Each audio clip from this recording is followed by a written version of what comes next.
Hello and welcome. This is to serve as an overview of how to set up your grades in PowerTeacher Gradebook. Now, the first thing you want to do is go ahead and launch the PowerTeacher Gradebook application. Once you've launched the Gradebook application, go ahead and select Grade Setup. Now, it's important when you look at this option menu that you select Semester 1. So once we've selected Semester 1, we can go ahead and select our first core class. In my case, it would be 8th grade Social Studies. The first thing we're going to set up is our reporting term. Now, as we look at this, we got a couple things going on. The first is the F1 grade. This is our final year grade. So if we go ahead and select that, we need to set it to term weights.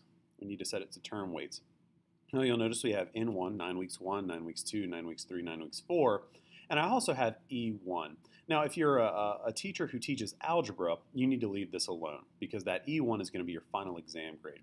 If you do not have a final exam, i.e. everyone that doesn't teach algebra, you need to set this value to 0. So once we've set that value to 0, we can see how first, second, and third, and fourth 9 weeks all make up 25% of the student's total grade. So we go ahead and hit save.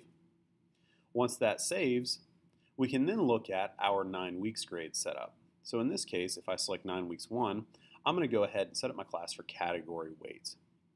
For the sake of argument, we're going to go down to add category, and I want daily work, homework, participation, and tests as my category. So we hit OK.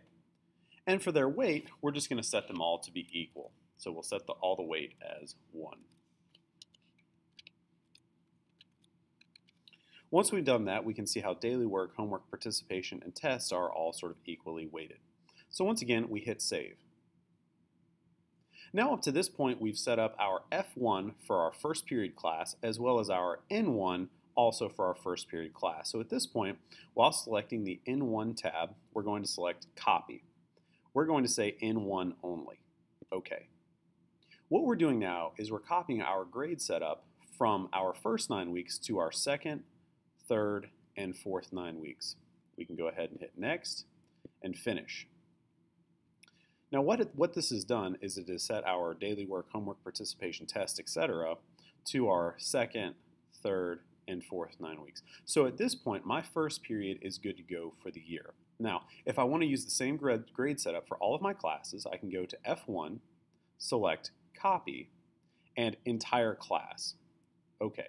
So what I'm doing now is I'm copying my F1 to my third, fourth, and fifth periods.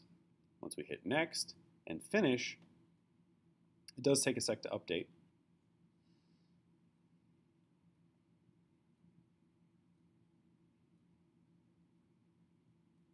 But what it's doing now is it's copying over all of these settings to the rest of our class. So if we go in and check, just to be sure, we'll hop down to my third period class, open up F1, yep, category weights look good. Let's go ahead and open up first 9 weeks. Yeah, so our copy was successful, so I'm totally set up for the year. Now, it's important as a standard classroom teacher that we do now have an enrichment class that will change between first and second semester. So in this case, if we look at our F1 grade for our enrichment, we need to set it up to term weights, once again, where 9 weeks 1 and 9 weeks 2 will balance out, hit save, and also set up our 9 weeks grade. So in this case, I'm going to use category weights, and I'm just going to add in a few sample categories. Now let's go for daily work and participation. Okay. Set their weights once again to be equal at 1. A good way to check to see the percentage value would be to check in this percent column 50% and 50%. So once again, I'm going to copy this N1 only because we're only looking at that 9 weeks, and we're going to apply it to N2. Once we've done that, we've gone ahead and set up our N1 and N2 for first 9 weeks, or for semester 1 only. Now you will need to go into semester 2 for your enrichment class only and do the same type of setup. So once again, term weights, make sure those two are equal, hit save. Then go to 9 weeks 3, category weights. In my case, I used daily work and participation, hit OK. Make sure those are set to however you want them. If you want, let's say, participation at 25% and daily work at 75% or what have you. But just for the sake of this video, we're going to set everything to equal. Hit save. And at this point, we have successfully completed our gradebook setup. I'd like to go ahead and just double check, make sure that everything is set up appropriately. Yep, our term weights look good. Our 9 weeks category weights look good. So at this point, my gradebook has been completely set up. If you have any questions, please refer to the Data Manager.